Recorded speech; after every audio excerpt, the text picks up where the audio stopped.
Gaafin biraa ilaalcha Itoophiyaa fi ilaalcha Oromoo. Dhiiroo ani irratti bulisitti illee kijibu. Itoophiyaa fi Oromoo waliif haala turanii amma araaramuun dirqama. Wali araarsuu qabna. Itoophiyaan ka Oromummaas, Amaarummaas, Tigrummaas, Somaalummaas, Walaayitummaas keessa calaqqisiiftu akka taatu godhuun dirqama. Adda adda deemuun nama tokkoof illee hin fayyadu. Adda deemuun illee hin dandeenyu wali araarsuun dirqama. Haana fudhadhaa yoo hadhaa ishuu kanarra buusaa dirqama kun. This is a must. Wanni akkasitti hin danda'amu kun. An waan isinii ta'uun isinitti waan isin gammachiisu miti. Ani entertainer yookiin bashannansiisaa keessanii miti an hoogganaa keessani. Hoogganaan waan uummataa ta'u dubbata. Waan uummataa ta'u dalaga malee waan uummata harka dho'isiisu takkaa'u ziis goosisu san hin barbaadu.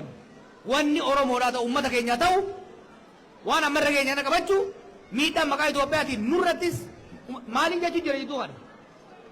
Akkuma kalees maqaa Itoophiyaatiin nuti miidhamaa jirru arra ijoolleen nuti amma warra baafne maqaa Itoophiyaatiin saba biraa miidhaa jiran.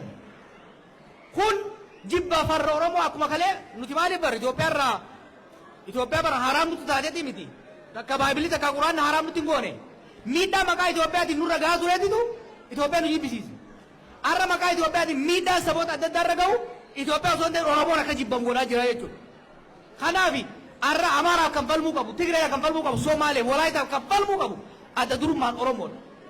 Ifiif jecha jechuudha. Kanaaf Itoophiyaa fi Oromummaa walii araarsaa eenyummaan biyyoolessaa sabdaneessummaa biyyattii kan calaqqisiisu akka ta'u saboonni immoo keessatti eenyummaa isaanii kabajamee fi wal kabajanii walii beekanii walqixxummaadhaan akka jiraatan gochuun barbaachisaa ta'a jechuudha.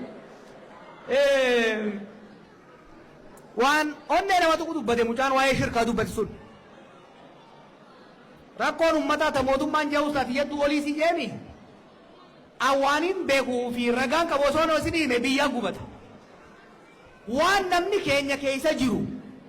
Salaaletti waan namni keenya keessa jiru. Wallagga Bahaatti waan namni keenya keessa jiru. Gujiitti waan namni keenya keessa jiru. Arsii Bahaatti, Arsii Lixaatitti, Shawaa Bahaatitti.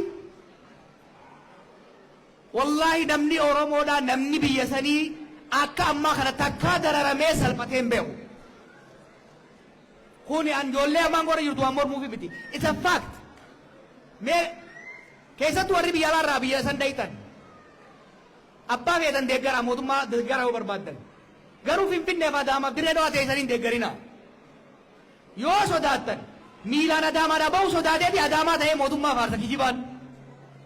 Boosan dhaquu hin danda'u wanni kijibaa. Sodaree dhaquu hin danda'u. Gabba'uu hin danda'u. Maaliif?